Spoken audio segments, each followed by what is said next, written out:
Je voulais revenir effectivement sur les recommandations récentes du World Rugby qui place donc l'Afrique du Sud en tête pour l'organisation du mondial. Heureusement, donc dans le même rapport d'évaluation, World Rugby place la candidature de la France en tête sur le critère principal, à savoir l'offre financière et les garanties. Cette première place conforte donc votre stratégie qui est de sécuriser les ressources financières records.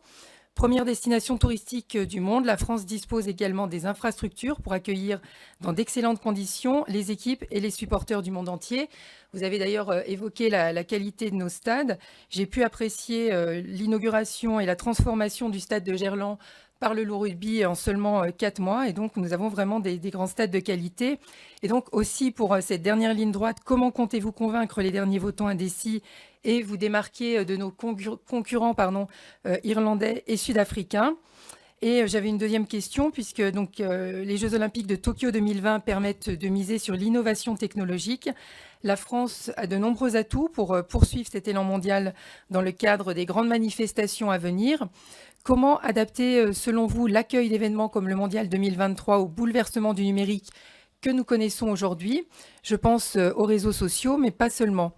Comment comptez-vous faire du numérique français, alors là, pas de la French Touch, mais de la French Tech, un atout pour notre candidature? Je vous remercie.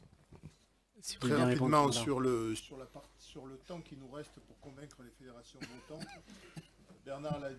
Bernard l'a dit, nous continuons sans arrogance et sans prétention à penser que le meilleur dossier en ce qui concerne l'accueil de la Coupe du Monde 2023 est le dossier français.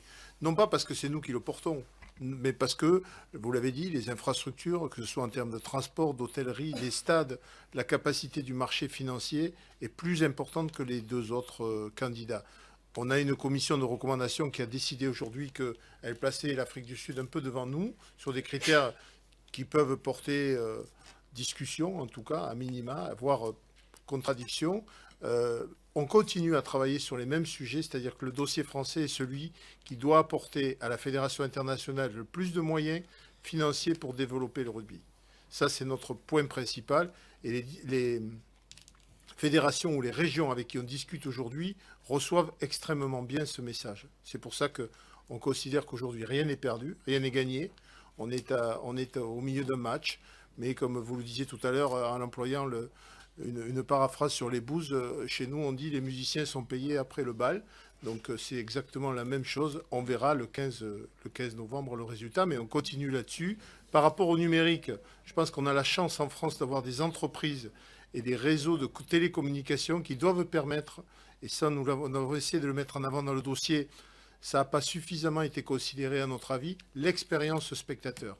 Aujourd'hui, le sport est en permanence confronté entre l'augmentation des droits télé, donc le fait de pouvoir regarder un événement devant sa télé, ou d'aller au stade pour se nourrir d'une expérience différente. Je pense que le numérique est exactement l'outil qui doit améliorer considérablement l'expérience spectateur.